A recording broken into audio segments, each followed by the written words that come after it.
Hey, I'd like to welcome you to another episode of Mission Matters. My name is Adam Torres, and if you'd like to apply to be a guest in the show, just head on over to missionmatters.com and click on Be Our Guest to apply.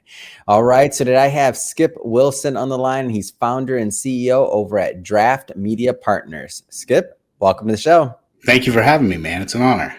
All right, Skip. So we got some fun to talk about today. So forecasting advertising success before you spend a dime. Lots of individuals, lot of business owners, entrepreneurs, and executives that watch this show. And advertising is a big topic. So excited to get into your methodology, how you're doing what you're doing, and what exactly you're doing in advertising. So we'll get into all of that. But to get us kicked off, we'll start this episode the way that we start them all, with what we like to call our Mission Matters Minute. So Skip, at Mission Matters, our aim and our goal is to amplify stories for entrepreneurs, executives, and experts. That's our mission. Skip, what mission matters to you? Our mission is we make dreams come true through advertising. And that's whether we're working with a business, helping them obtain like what their goals are. We mean that internally too, for our employees, trying to help them get to whatever their goals are. And then a lot of our business is actually through like referral partners and other ad agencies and things that use us for fulfillment. And it's helping them accomplish their goals. So using paid advertising, paid reach, specific message to a specific audience, to make dreams come true. It's awesome. Love bringing business owners and founders on the show to share why they do what they do, how they're doing, and what we can learn from them. So great having you on. And I guess let's just start there. Like, were you always an entrepreneur? Was that always kind of in the cards for you? So yes, but I didn't realize it. I mean, I very much had in my mind that I started out when I was 16. I was working as a copywriter. Mostly doing Press a Girl, and who's now my wife, by the way. Amazing. But so it works. So obviously you write good copy. We'll start there. Go ahead. Right, exactly. But I wanted to be a writer because I thought it would impress her. And so the only jobs were in copywriting and things. So and then that morphed into me doing freelance like web design and things. Like WordPress was just becoming a thing. And so I sort of didn't realize it at the time, but I actually had a pretty successful freelance business. It was just me. I mean, true freelancing. But I did that all the way up through college. And then, but I always had it in my mind that I need to be a part of a big company. So didn't even maybe know entrepreneurship was a thing or like an option. Yeah. It was just like, you were just making money doing what you like doing. Well, my dad was a business. My dad owned my dad was in commercial real estate, but he lost his company when I was pretty young. Okay. So just to me, the idea of having now, as an adult looking back on it, like, I mean, it was 100% his fault, but the poor choices, all that stuff. Right. But I always sort of had it in my mind that that's too risky. I don't really want to do that. The only thing that's sure is getting in with a big company and then working my way up. And then I did that. But then even when I was working at larger companies, whether it was Time Warner or then at iHeart, I was a department head. So I was building out my own department, my own teams, my own processes. So it's like you're an intrapreneur in that sense, like in all those functions. Yeah. Exactly. And which is, I didn't really realize until really I was getting until probably about 7 or so years ago that I started realizing like, wait, I should do this for myself. Because, built what became like a $22 million division of the company, and my pay stays the same. Right. Yeah. So I'm like, wait a second, something's off on that. And so when was it a gradual progression? Was there a moment in time, like, take me to that moment when you're like, oh man, I'm going to take the leap, like to actually go out there on my own and do it. Like, what was that like? That's always scary for me. Even me thinking about it, when I'm asking you the question, I'm thinking about my own story. I'm getting a little nervous over here. What was that like for you?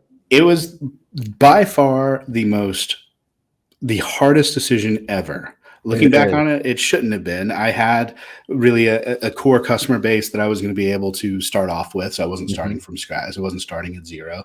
Because I'd built, so many good relationships and things. So it shouldn't have been as scary as it was. But I was absolutely terrified. it was the hardest. I mean, I've got 3 kids and a mortgage and, and a loving wife.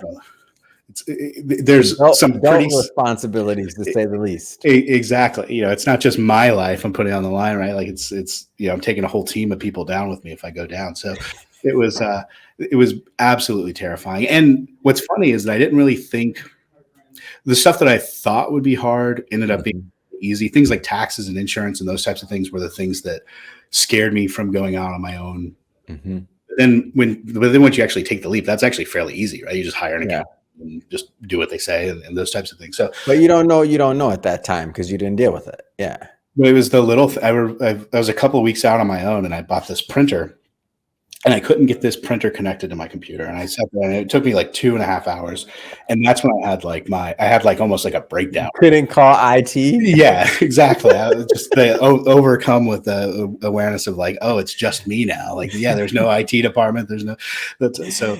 It did make you great. Did it make you? I went through some similar things like that when I left corporate America, and it made me really like more appreciative of those systems and even the people. Not saying I didn't appreciate them, but I took them for some of them. I took for granted. I'll admit it. Like I just thought, oh yeah, can you fix this? And people were doing their jobs. Like, but I didn't really understand the value of being able to pick up the phone and do that. So I took it for granted. And then after that, when I was in that same situation, I'm like, oh man, I missed that.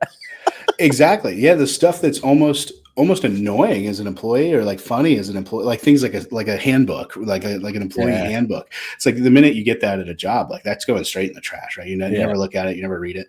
But then when you realize, when you're having to build those things and you don't have any of that infrastructure, you're like, oh wow, we actually need to figure out like what happens if there is like an HR complaint? What if like having to do all that stuff. Yeah. All the things that I thought were like silly and dumb. It's like, oh wow, that's actually really important stuff. Yeah, it's so interesting. What about the people around you? Like I always like for me, I left from I had a big career change. So when I went from finance to media, like that was like people thought I was crazy, of course, because that was a huge change. Sure. For you, like what was that like when people were like, you're going out on your own, you're gonna like, are you sure you want like what was your system like? Like how'd that feel? There was a lot of because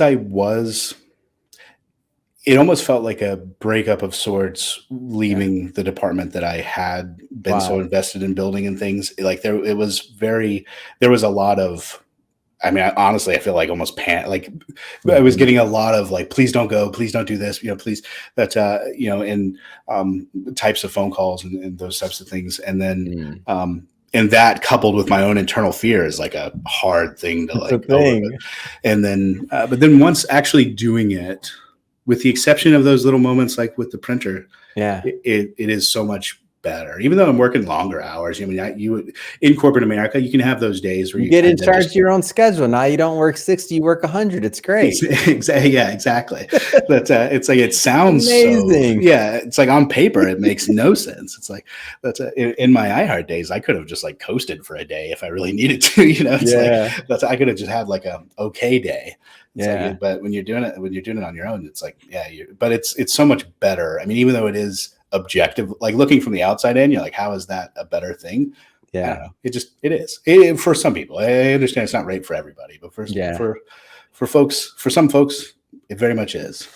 Yeah, I'm still figuring it out. I don't know yet, Skip, but we're gonna jump around a bit here. Yeah, absolutely. So let's get into advertising. Let's talk some ad talk here. So now you're out on your own. You're thinking about like obviously you mentioned you had some individuals and some clients you wanted to serve even as you were going out on your own. Like talk about the methodology and what you wanted to bring to Draft Media Partners in this concept. Like what made it so special for you to want to go forward with it?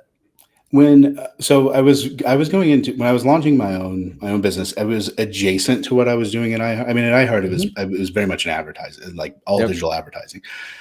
When I started Draft, the goal was actually to create a MarTech. So somebody like iHeart would have actually been like was one of our ideal client prospects, right? Yeah.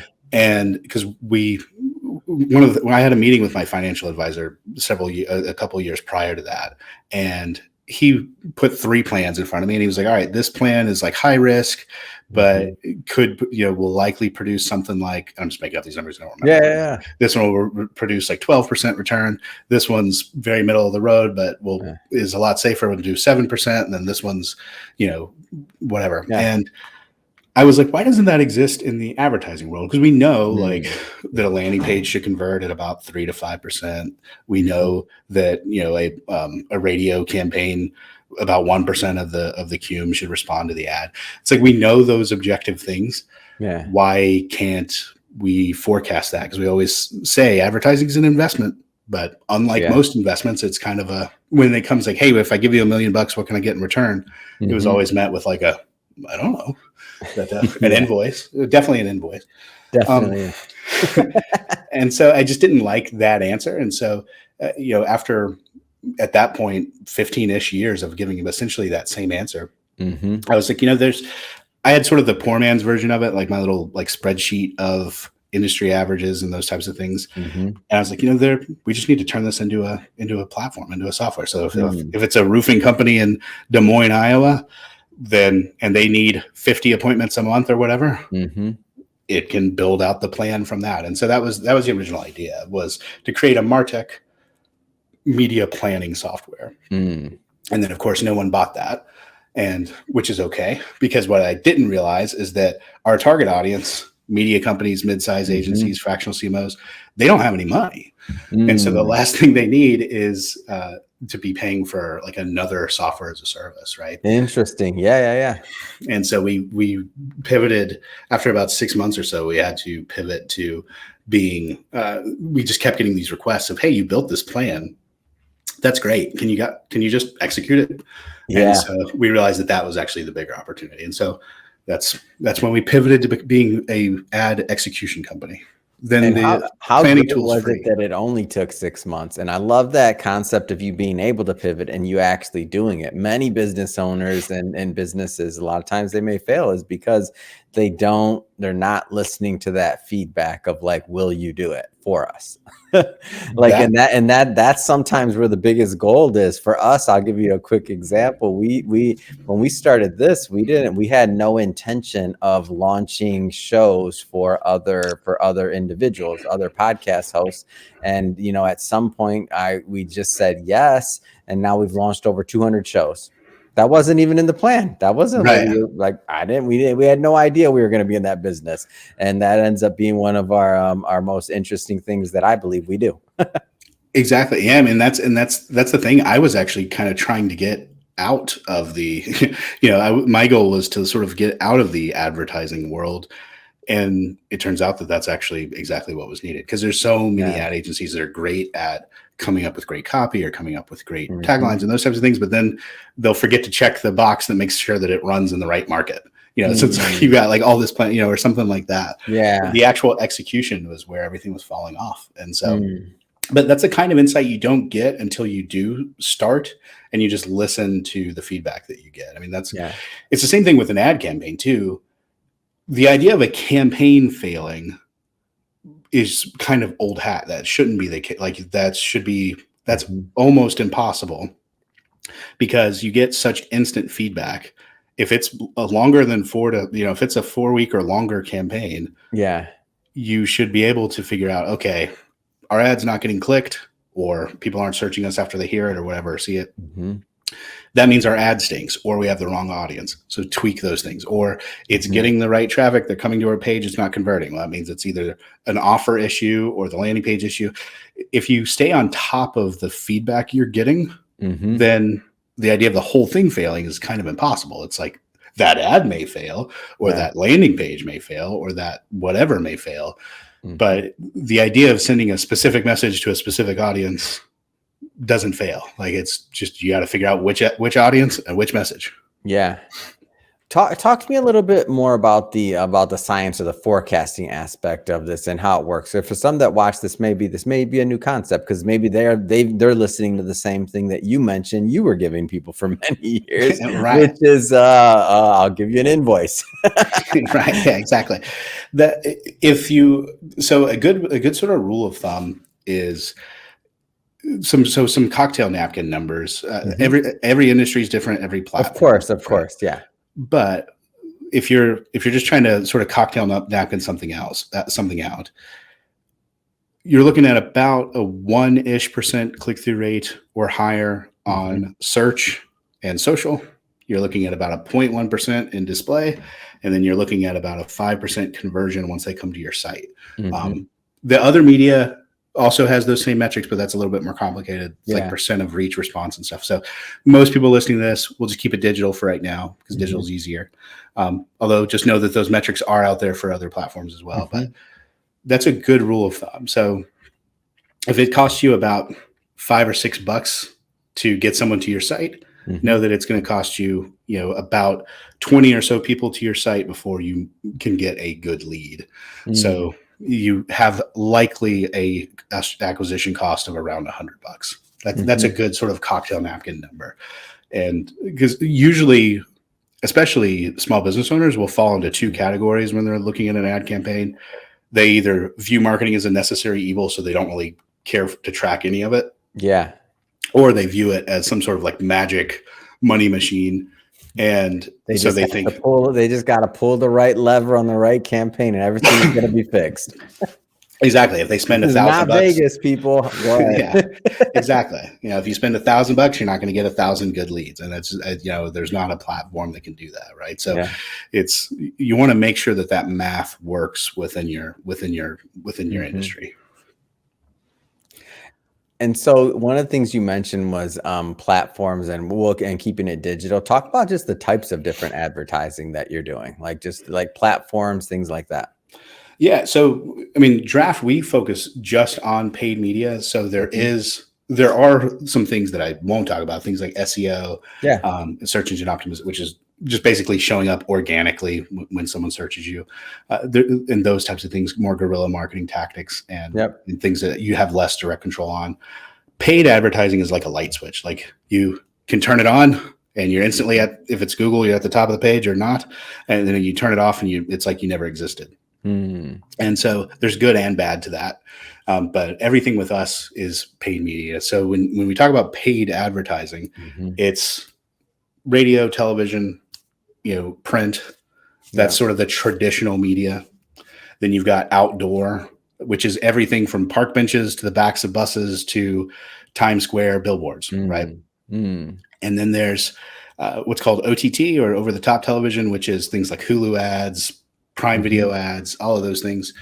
And then there's display ads, social ads, and search. And then there's direct mail, which is anything you might get like in the mailbox. Yeah. So that's, and then Draft, you cover all of those? We do. Wow. And that comes from listening to, we didn't originally. Yeah. My personal experience, most of my background, and most of our even at the 3-employee level at our first sort of core team, we were pretty much only digital because that was all of our expertise. Yeah. But because I really wanted to build, once we pivoted to being an ad fulfillment company, I wanted to be purely platform agnostic. In other words, I wanted to be able to say, oh, okay, you're wanting to get this anti-smoking campaign out, then you really need traditional TV, traditional radio, and Spotify advertising, podcast. I wanted to be able to offer those solutions without a preference for one over the other. That's great. That's not easy, by the way. That's great. Yeah, we structured we really, in our sort of second year, going into our second year, structured our mergers and acquisitions to build that out. So we find a really great direct mail company, buy them. We find a really great media buyer, bring those people into ours. So that was how we were able to sort of build out those verticals. Yeah, that's great. That's because now you're not, because sometimes if you go to a direct mail company and you ask them what's the best answer for their campaign. Nothing against direct mail, by the way, anybody watching. I'm a fan. But what's probably the tool they're going to offer you for your campaign? It's going to be direct mail if that's all they got, right? Exactly. And I also wanted it to be where our own incentives were equally spread. So we priced everything out so that our profit margin is the same across all platforms. Wow. Because that's pretty fair too, because it doesn't have to be. Yeah, exactly. Usually there is like one sort of like, for example, if it's a TV ad, if it's a production agency, they're making way more on video production than anything else. So of course they recommend video tactics, right? And whether that's right for the client or not. And in fairness to them, it's not even like it's It's just that that's what they're trained on, It's right? not even a conscious decision. If that's Correct. the tool they're used to, not necessarily. If that's the tool that they're trained in, they came up in, they know like the back of their hand. Well, of course they're going to recommend what they know the best because that's what Exactly. they feel is going to be the best. They don't know the whole industry. That's why I think draft is so unique, is by being able to have expertise in all these different like areas.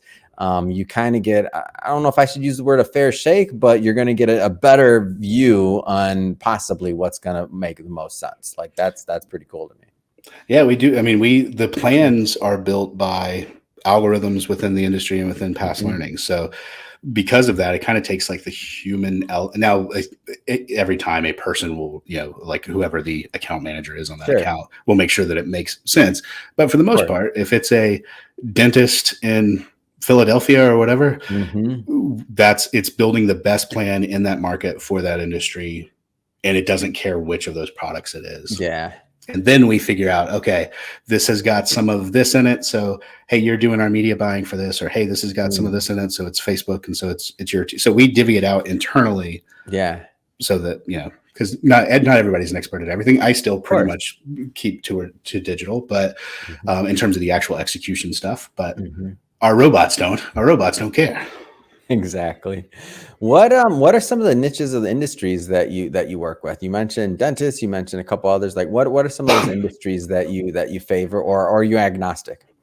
So because we mostly work behind the scenes. I mean, Mhm. 80% of our business is behind either other agencies, other media companies, or fractional CMOs. Mm. Most of them will have like a specific, like, so it may, like, for example, one of them is a real estate focused agency and all they do is real estate. Yeah. Another one is healthcare. But because we're behind the scenes of them, Mm. we don't really have an industry preference. There are Mhm. some that we can use past learnings from, and others that we don't. But for the most part, at this point, I mean, we have 100, we have 130, 131 active clients. Mm. And so just, like right now. And so they really span So you're busy. quite a That's number. awesome, man. That's great. This is a big to find a shop like yours and to be able to do that like that. That's special. That's good. And that's good. That's a great client base. And they're obviously coming back, right? That's right. Yeah, exactly. That's the big thing. Most people don't know, in especially the way we're, any advertising, you're usually not making much money the first month because you've got so Yeah, many hours in the creative and everything else. of So course. it's everyone wants the campaign to do well because we Mhm. don't really make money until like the third or fourth month usually. Yeah, no, that's it. That's the numbers. We tell people that all the time. That's the numbers. And that's fair. And that's just the way the industry's set up. That being said, I'm curious. So you started in Martech. Obviously, there's a lot of different techs out there, and otherwise, what's interesting to you? And because you just have a unique vantage point, you came from obviously very large companies like iHeart. You've been doing copywriting since you were writing your wife love letters or your That's girlfriend right. in the beginning, and you're trying to Exactly. learn how to write so you could woo her. Great, you won there too. Now you got a Right. great agency doing well. What interests you in terms of like what's out there? It could be technology, it could be delivery, whatever. Like, what interests you right now in advertising? What's exciting? One of the things that this doesn't sound exciting, but it's exciting for like us as a business. But one of the things that I think is particularly interesting is that about 8 years ago, one of the biggest problems is where there were massive layoffs in Mm. the advertising space. So you had companies that had maybe a team of 30 people in the marketing department were Yeah. getting shrunk down to like 6 or 7 people, Yeah, right? that doesn't sound interesting or exciting. No, I'm just joking with you. Go ahead. But Yeah. and Well, what's exciting? A lot of people were laid off. laid off. Okay, Hey, thanks, it's great. Skip, No, I'm just man. kidding. Like what? Like No, write me a letter on that question. No, go ahead. and that stunk, and that was bad. Of That was course. an objectively bad thing. Um, what came out of that was that you had one, a team of 5 people that are still having to do the jobs of 30 Of people, course, right? of course. Yeah. And now it's almost really since the past 2 or 3 years. Now there's that same group of 5 or 6 people is now working for multiple companies. So it's Mm. not even one company is one team is stressed working with one company. It's one team working that's stressed doing the job of what would have been like 150 people because it's like 3 or 4 different Wow. businesses. And I think that's a trend that's going to continue in the industry.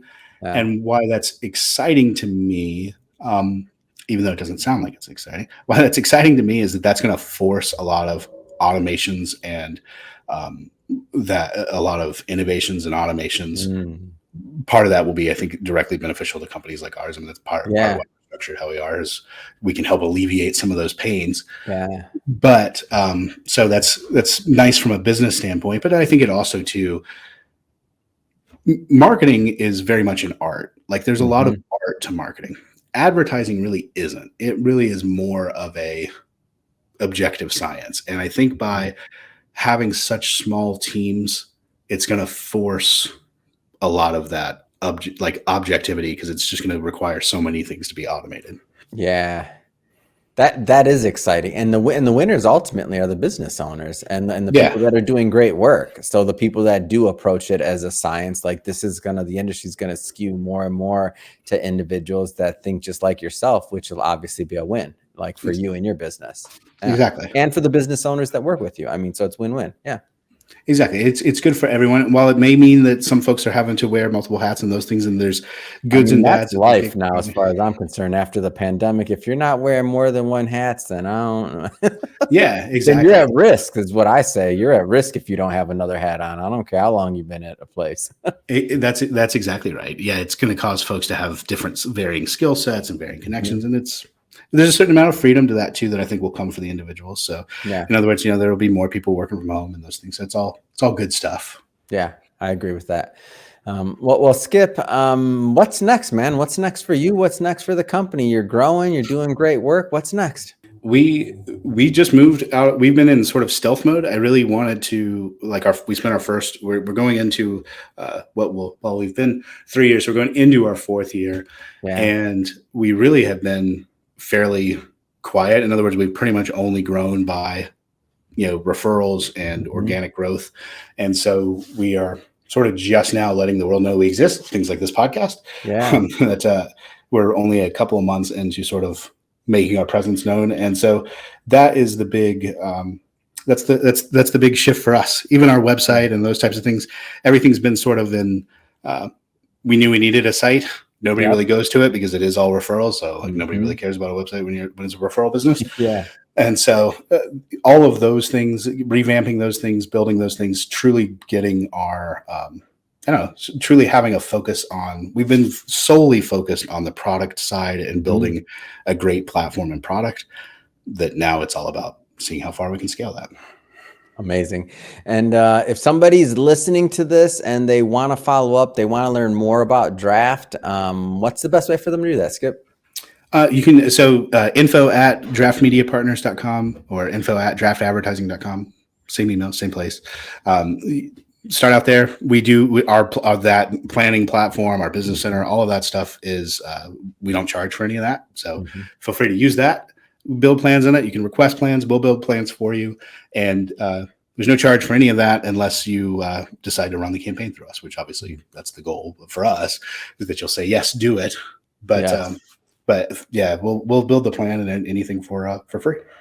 Man, that's great, Skip. And for everybody watching or listening to this, we'll put all that information in the show notes. And speaking of the audience, if this is your first time with Mission Matters and you haven't hit the subscribe or follow button yet, this is your invitation. Hit that button, because this is a daily show each and every day. We're bringing you new thought leaders, new business owners, new executives, and we don't want you to miss a thing. So again, hit those buttons. And Skip, this has been so much fun, man. Thanks again for coming on the show, and congrats on all the success.